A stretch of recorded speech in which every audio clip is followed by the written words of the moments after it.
Magandang araw mga bossing. So ngayon araw mga boss, available tayo Toyota Hilux FX mga boss. Ito yung naka 2.4 liters na turbo diesel. Kung ano yung makina ng mga Toyota Hilux, Toyota Fortuner, so ito rin yung makina natin dito. Yun nga lang is FB type, so FX body. Ito mga bossing, sa brand new is 1,124,000. So since ito mga bossing hatak ta ng bangko, naka-asking to sa kanila ng 960 or 958. Pero sa atin mga boss, binibigay lang to sa halagang 920. So yun yung pinaka net price nila, 920,000. Kung kayo po yung nahihirapan kumuha sa brand new kasi medyo mahaba ang pila nito sa brand new, so available tayo. May liyahe lang nito mga bossing, 2,000 km. So sobrang babala ng tinakbo nito.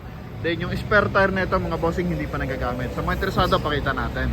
So coding nito mga boss is Thursday, so wala pa yung plaka, pero kukuhain yung plaka na ito sa Toyota Calamba mga boss. Pwede naman si dealer, pwede rin naman si buyer. Basta may deed of sale na, so pwede na makuha yan. Then mga headlight yan, syempre napakalilinaw niyan mga boss. So yan. So kung gusto nyo mga bossing, ito 920 lang. Almost brand new to mga bossing. May himulmul pa yung mga gulong niyan. Talagang as in napakakinis pa. And same time mga boss, naka leather to yung upuan, so orig leather yan. Walang ginalaw dito mga bossing, dinetailing lang to. 2,925 yung milyahe. Sobrang lamig ng aircon, no mga boss. Okay, walang kapunit-punit yan. Okay, kung ano yung interior ng Toyota Hilux natin mga boss, kahit pa yan is Conquest, so ganyan pa rin yung dashboard niyan mga bossing. So sa Conquest lang syempre may mga additional lang dyan, yung mga wood accent mga boss. Din syempre naka 2 din. And yan, manual transmission. Ito, naka manual window lang naman to mga boss. Kung tibay at tibay pagdating sa diesel engine, ito mga boss, the best talaga to. So nakabenta tayo na ito ng 500 plus 2015 yon. So ito naman 2024 model. Yan, so na-stock lang nga to ng konti dito mga boss. Kaya yan, nag-uusok ng konti.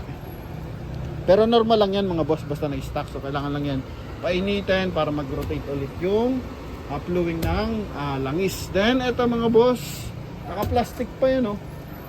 Plastic pa yung mga upuan yan. And yung mga tint, orig na orig, so wala na punit dyan. Then ito, gumagana yung kanyang dual AC. Flooring nya, ito mga boss, may mga siguro ginamit din to ng ilang ilang buwan lang mga boss. Din ito, pinaatak na yan. Okay, ito yung likod niyan mga bossing. Okay, mga taillight niyan, so walang kaano-ano mga taillight niyan mga boss. Walang kabasag-basag. Oh, gas-gas nga eh. Yan, oh, may himulmul pa yan mga boss. Okay, then naka 5 stud. Yan, talaga naman, no? Para kang bumili ng brand new nito. So sobrang sariwa mga boss. Yun nga lang, syempre makakamura ka ng 100,000 mga boss. Yan. And same time, nandito na yung papers nito. Registered pa naman to mga bossing. Yan. So ito yung kanyang front area. Okay. So meron kasi talaga naghahanap Hilux ang gamit. Kasi lalo na yung mga gumagamit ng mga lumang Hilux, lumang Toyota. Yan, since lumabas na nga yung Tamaraw FX, so sabi ko bigyan na nila sa akin yung best price nila. Kasi yung Tamaraw FX kasi same to ng makina, I think 2.4, so magkaiba lang sila ng kaha. And syempre mas mataas ang pricing pa nun. Okay, so ito kung recommendation lang at recommendation, so the best to mga boss. Yan. Then ito yung kanyang engine bay. So insulator ng hood. Yan mga boss. So hindi ito mga boss, walang issue to ng binaha. Wala rin tong issue ng bangga mga bossing. Yan. Yung kanyang kabilang side. Panegosyo, pang pamilya mga boss, ito the best. Maraming papaiyakin na to mga modelong unit din mga bossing. Okay, so kung familiar ka naman kayo sa counterpart nito, sa mga kalaban nito, yan mga boss. Napaka-recommended na ito mga bossing. 920 para sa mga interesado natin buyer. Kasama na dyan yung transfer of ownership mga boss. So sa mga interesado, tawag na mga bossing ha. Yan. Lahat ng bintana, urig pa. Mga boss. All urig. Yan, mga boss. Galing pa sulyap. Loob niyan mga boss. Naririnig niyo yung pugong ng aircon blower. So napaka ano mga boss. O damandamo mo talagang lamig. Yan, may ilang gamit lang na konti mga boss. Ha? So yun lang mga boss. Ito naman yung napakaikli lang mensahe natin dito sa ating Toyota Hilux na to mga boss. Kasi konti lang naman specs na ito mga boss.